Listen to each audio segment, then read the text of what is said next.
Welcome to the Stories of the Young Man. Today we're following with the life of Michael Magone. This is the second chapter. This life was written by St. John Bosco. Remember that in the first chapter we saw that Michael Magone was part of a gang and he was with his friends in a train station where he met Don John Bosco, St. John Bosco. Now, St. John Bosco had to go to Turin where he had his boarding house, and so the train was leaving and before the train left, he actually told Magone, go and meet the priest called Don Ariccio and ask him to tell me about you. Give me some report about you. And St. John Bosco had to leave. Michael Magone barely got anything else from him. But when the priest left, he was so curious about it and he wanted to find out who he was that he didn't wait till the next day and he went immediately to the house of Mr. Ariccio, of Don Ariccio, to tell him, hey, I just met a priest and he told me this and this and that. Don Ariccio understood everything immediately. The following day, he wrote to St. John Bosco, giving him an account of as much as he could gather from this young man. Young Magone, he said, is a poor boy, orphan of a father. His mother has to win the bread for the whole family, and she cannot assist nor watch him, and him abandoned, he spends all the times in the streets and in the plazas, among the bumps and the gangs. He is clever as few, but because of his naughtiness and rough manners, he has been kicked out of school several times. In spite of this, he has concluded his elementary studies fairly well. In regards to morality, I believe he has a good heart, and he has simple customs. He is lively and a wrestler. At school, as in the catechism, he is a troublemaker, a universal troublemaker. When he does not come, everything goes peacefully. When he leaves, we breathe with satisfaction and peace. His age, his poverty, and his wits make him worthy of your charitable attention. He was born September 19, 1849. These reports, of course, moved St. John Bosco to receive him immediately in the house. And as soon as this young man, Magone, received the letter that he had been accepted, he was incredibly impatient to come to Turin. He was very excited about it. He imagined he's coming to the capital of the country. He's going to enjoy all the joys of paradise, of earthly paradise, and he's going to become the owner of the treasures of this capital.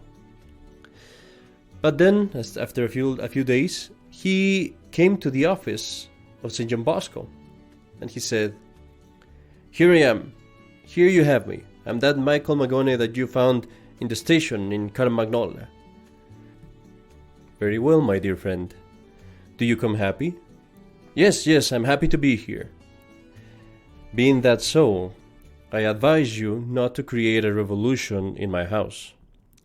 You can be totally sure I will not cause any problem here. In my past years, I did things very wrongly, and I don't want this to happen in the future. Two of my friends are already in jail, and don't worry, cheer up. Just tell me one thing. Do you want to study, or do you want to learn a craft? I am willing to do anything you tell me to do, but if you let me choose, I'd rather study. And if I have you study, what would you want to be once your studies are over? Well, if a little criminal could, and he smiled and bowed his head. Carry on. What do you mean if a little criminal could? Well, if a little criminal could become worthy of the ecclesiastical state, I would gladly be a priest. We will see what a little criminal can do. I will allow you to study, and in regards to becoming a priest or anything else, it will depend on how well you do in your studies, on how well you behave, and of whether if we see some signs of your vocation. Hey, if goodwill reaches anything, I assure you, you will not be displeased with me. From that moment, Michael Magone was assigned a partner, friend, to work as a guardian angel. In the house of St. John Bosco, it was the custom to put a boy, one of the best boys, to guard, to be around, to help out the new boys of whom they knew little or nothing.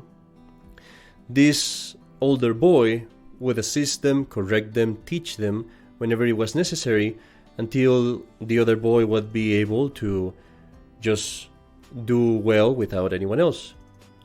Now, without Magone noticing, this friend would follow him with great care and charity. He wouldn't lose sight of him. He would go with him to school, to studies, and even to recreation and sports. And he would be playing around with him and doing sports with him. But at every moment, he would have to say, "Magone, don't do that. That's wrong. Magone, don't say that word. Magone, don't say God's name in vain." And even when the impatience would come to Magone's face, he would get angry and you could see it, and then he would hold it back and say, well done, you did well in letting me know. You're a good friend. If I had had you before at my side, I wouldn't have done all these terrible things that now I can get rid of them. In the first days, Magone had no other pleasure but jumping around, playing around, singing with the other guys, shouting, doing all kinds of stunts. And his lively manner of being and his spirit, his big spirit, he didn't have enough of this. However, whenever his friend would say, "Magone, the bell is calling us to studies. Magone, the bell is calling us to class, to prayer, to other occupations.